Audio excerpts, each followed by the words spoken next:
और अभी 80 lakh plus Microsoft में आना बहुत ज्यादा मुश्किल है। एलएलडी के लिए बहुत कम मटेरियल है यूट्यूब, या आपको पता नहीं रहता है कि एलएलडी कैसे सॉल्व करा जाता है।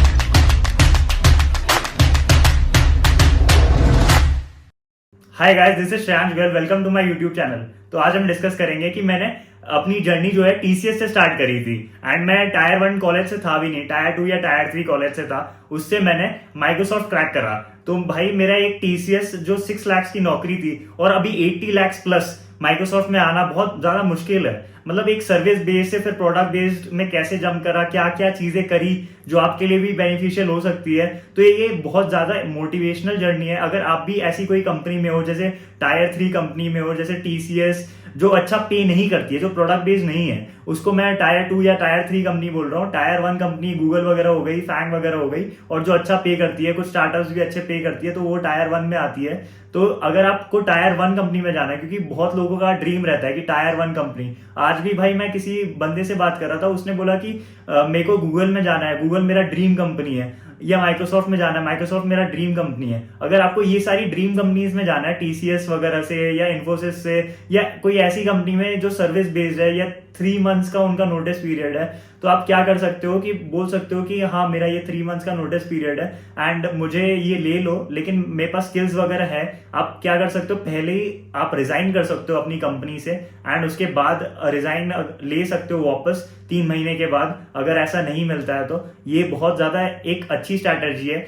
लोग एक्चुअली क्योंकि 3 महीने को, अगर आपका नोटिस पीरियड 3 महीने से ज्यादा है या 3 महीने है, तो प्रोडक्ट बेस्ड कंपनीज प्रेफर नहीं करती है, क्योंकि सबको इमीडिएट चाहिए। सब छोड़ते तो है नहीं, लेकिन इमीडिएट ज्वाइनिंग में इमीडिएट चाहिए सबको, तो इमीडिएट मिलना चाहिए। तो माइक्रोसॉफ्ट में अगर आपको जाना है, अगर आपका ड्रीम है कि मेरे को माइक्रोसॉफ्ट, अमेजॉन जैसी कंपनी, इतनी बड़ी कंपनी में जाना है, तो आपको क्या क्या स्ट्रैटेजीज फॉलो करनी चाहिए, मैं आज आपको ये बताऊंगा। मैं आपको ये बताता हूं कि भाई आपको डीएसए प्रैक्टिस करना चाहिए, क्योंकि मैं भी ऐसे ही था कि यार कि क्या कैसे करना है, मुझे कुछ पाथ नहीं पता था। ऐसा नहीं है कि भाई मैं भी आपकी तरह ही एक स्टूडेंट था कि भाई मुझे नहीं पता कि क्या पाथ करना है, क्या कैसे फॉलो करना है, या वर्किंग प्रोफेशनल था कि भाई क्या करना होता है, क्या चीज मेरे को अलग करनी है कि भाई मुझे माइक्रोसॉफ्ट या अमेजोन में कॉल आ जाएगा या मुझे जॉब मिल जाएगी।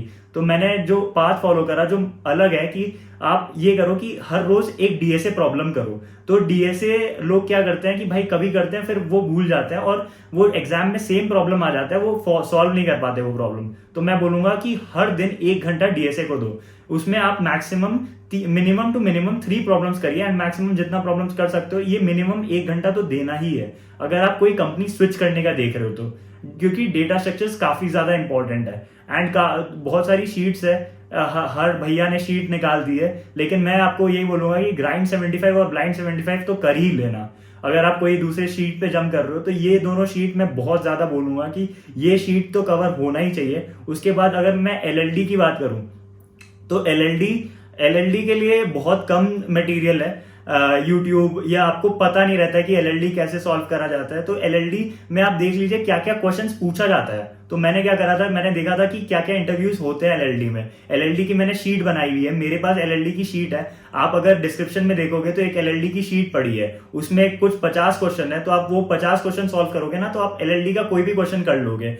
मोस्टली सारी क्वेश्चन मेंशन्ड है जो पूछा जाता है इंटरव्यूज में, कि भाई ये क्वेश्चन में है तो ये क्वेश्चन पूछना है। तो भाई सब कुछ मेंशन्ड है वो शीट में। एंड अगर आपको कुछ डाउट है कि इसका सोल्यूशन क्या है, कहाँ से करना है, वो भी मैंने दे रखा है। लेकिन अगर आपको सोल्यूशन में फिर भी डाउट है, तो आप चैट जीपीटी में भी पूछ सकते हो। कि मैंने भी यही करा था, अगर कुछ मेरे को डाउट लग रहा था किसी चीज में, तो मैंने प्रिपरेशन के टाइम चैट जीपीटी देखा था कि अच्छा इसको मैं और बेटर वे से कैसे कर सकता हूँ। ये तो मेरा वे है, लेकिन इसको अगर मेरे को बेटर वे से करना है, या इसको मेरे को स्केलेबिलिटी बढ़ानी है, या रीड्स राइट रेशियो कम करनी है या बढ़ानी है, अगर बढ़ गई है तो फिर मेरे को कैसे हैंडल करनी है, और अगर कुछ कॉन्करेंट रिक्वेस्ट है तो कैसे करनी है। तो ये सारी चीजें करने के लिए भाई आपको प्रिपरेशन तो करना पड़ेगा, एलएलडी का देखना पड़ेगा, ये सारी चीजें जो मेंशन्ड है। आप मेरी शीट भी चेकआउट करना। और एचएलडी के लिए मैं बोलूंगा कि हाई लेवल डिजाइन के लिए काफी सारी यूट्यूब चैनल्स है, काफी लोग एचएलडी पढ़ाने लग गए हैं, काफी क्लस्टर्ड भी है। मैं आपको बोलूंगा कि गौरव सेन का बेसिक चीजें तो कर ही लेना,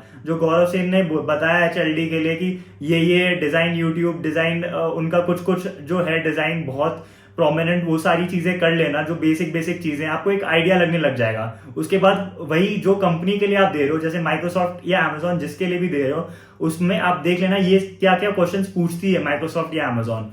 मैंने बोला कि अच्छा ये क्वेश्चंस पूछती है, Geeks for Geeks, leet code, ये सब रेफर करना उसके लिए।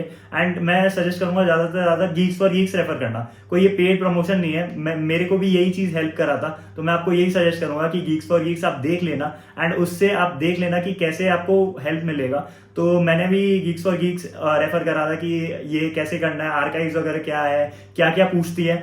मेरे को आजकल लोगों को लगता है कि क्या आर्काइव से सेम क्वेश्चन पूछा जाएगा क्या वापस, आर्काइव में क्यों ही देखूं। अरे आर्काइव से सेम क्वेश्चन भी नहीं पूछा जाएगा तो आपको आइडिया तो लगता है क्या पूछा जाएगा। आपको उस वही सेम क्वेश्चन नहीं, लेकिन उसका थोड़ा टर्न अराउंड क्वेश्चन पूछा जाएगा, लेकिन आप अगर वो किए होगे तो उसका भी एक कॉन्सेप्ट आ जाएगा कि हाँ ये भी कर सकते हैं। आजकल मैंने देखा है लोगों को कि भाई आर्काइव देखते ही नहीं है, कि भाई क्यों ही देखना, वो सेम क्वेश्चन थोड़ी ना पूछेंगे, वो अलग क्वेश्चन पूछेंगे। भाई तो प्रिपेयर ही करना छोड़ दोगे क्या।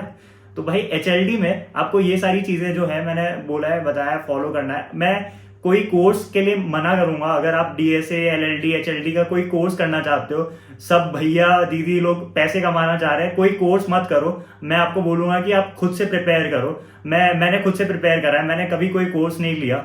एंड मैं ये बताऊंगा कि कोर्स लेना ये है कि भाई आपको एक कोई प्रेशर में पढ़ाए तो आपको चाहिए। अगर कुछ लोगों का होता है कि भाई ये कोर्स लेके ही मैं पढ़ सकता हूँ, ऐसा नहीं है। अगर आप मेहनत करोगे, आप खुद से एक डिसिप्लिन लेके आओगे, तब आप कर सकते हो। अगर आप में अभी भी डिसिप्लिन नहीं आ रहा है तो कब आएगा पता नहीं है, तो एक डिसिप्लिन लाना बहुत ज्यादा जरूरी है। तो ये सारी स्ट्रैटेजीज जो है वो मैंने फॉलो करी थी।